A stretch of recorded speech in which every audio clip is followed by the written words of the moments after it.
జరుగుతూ ఉన్నాయి. దానికి Gautam Adani group of companies కేంద్ర బిందువుగా ఈ చర్చలు కొనసాగుతున్నాయి. ఈ చర్చల సందర్భంగా అప్పుడప్పుడు ముఖ్యంగా మొన్న మహారాష్ట్ర ఎన్నికల సందర్భంగా పాత్రికేయ మిత్రులు శ్రీ రాహుల్ గాంధీ గారి పత్రికా సమావేశంలో అదానీ గారి నుండి తెలంగాణ రాష్ట్ర ప్రభుత్వం రాష్ట్ర ముఖ్యమంత్రి రేవంత్ రెడ్డి గారు నిధులను స్వీకరించారు కదా, కాంగ్రెస్ పార్టీ ఏ విధంగా అదానీ గారి తప్పులను ప్రశ్నిస్తారు అని చెప్పి పాత్రికేయ మిత్రులు ప్రస్తావించడం జరిగింది. పాత్రికేయ మిత్రులకు చాలా సందర్భాలలో నేను వివరణ ఇచ్చిన, రాహుల్ గాంధీ గారు కూడా విస్పష్టంగా ఒక అంశాన్ని ప్రస్తావించారు. చట్టబద్ధంగా రాజ్యాంగబద్ధంగా రాష్ట్ర ప్రభుత్వాలు కానీ కేంద్ర ప్రభుత్వాలు కానీ ఏదైనా అంశంలో టెండర్లు పిలిచినా, ఏదైనా అంశంలో పెట్టుబడులు పెట్టడానికి అవకాశాలు కల్పించినా అందరికీ సమానమైన అవకాశాలు, అందరూ పోటీ పడే విధంగా నిబంధనలను తయారు చేసి నిబంధనల మేరకు టెండర్లను నిర్వహించి అందులో ఎవరు ఆ టెండర్లలో రాణిస్తే వాళ్లకు కాంట్రాక్ట్లు ఇవ్వడం కానీ, లేదా ఏదైనా పనులను కేటాయించడం కానీ,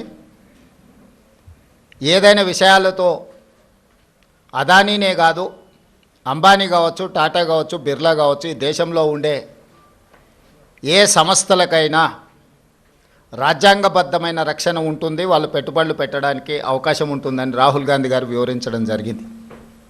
అయినా జర్నలిస్టులు కావచ్చు, రాజకీయ పార్టీలు కావచ్చు, పదే పదే తెలంగాణ రాష్ట్ర ప్రభుత్వానికి ప్రతిష్టాత్మకంగా తెలంగాణ రాష్ట్ర ప్రభుత్వం భావించి ప్రారంభించిన యంగ్ ఇండియా స్కిల్స్ యూనివర్సిటీకి కార్పస్ ఫండ్ కింద రాష్ట్ర ప్రభుత్వం నిధుల స్వీకరణ కోసం చేస్తున్న ప్రయత్నంలో భాగంగా చాలా సంస్థలు ముందుకొచ్చి రాష్ట్ర ప్రభుత్వం ప్రారంభించిన ప్రతిష్టాత్మకమైన యంగ్ ఇండియా స్కిల్స్ యూనివర్సిటీకి నిధులను ఇవ్వడం జరిగింది. దాంట్లో భాగంగానే అదానీ సంస్థ కూడా 100 కోట్ల రూపాయలను కార్పొరేట్ సోషల్ రెస్పాన్సిబిలిటీ కింద తెలంగాణ రాష్ట్ర ప్రభుత్వం ప్రారంభించిన యంగ్ ఇండియా స్కిల్స్ యూనివర్సిటీకి ఇస్తాము అని చెప్పి ఆమోద లేఖ ఇవ్వడం జరిగింది.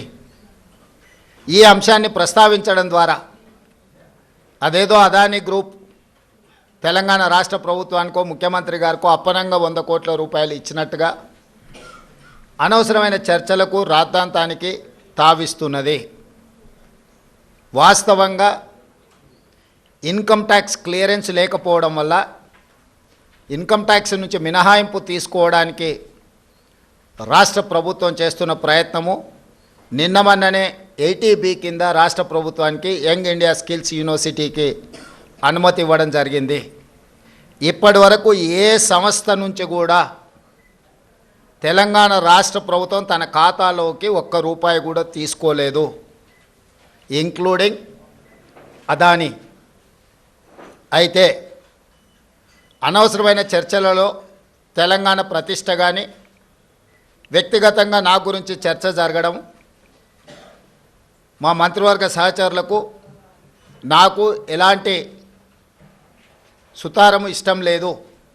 అందుకే స్పష్టంగా నిన్ననే రాష్ట్ర ప్రభుత్వం తరఫున అదానీ గ్రూప్ ఆఫ్ కంపెనీస్కి మా అధికారి జయేష్ రంజన్ ద్వారా లేఖ రాయడం జరిగింది.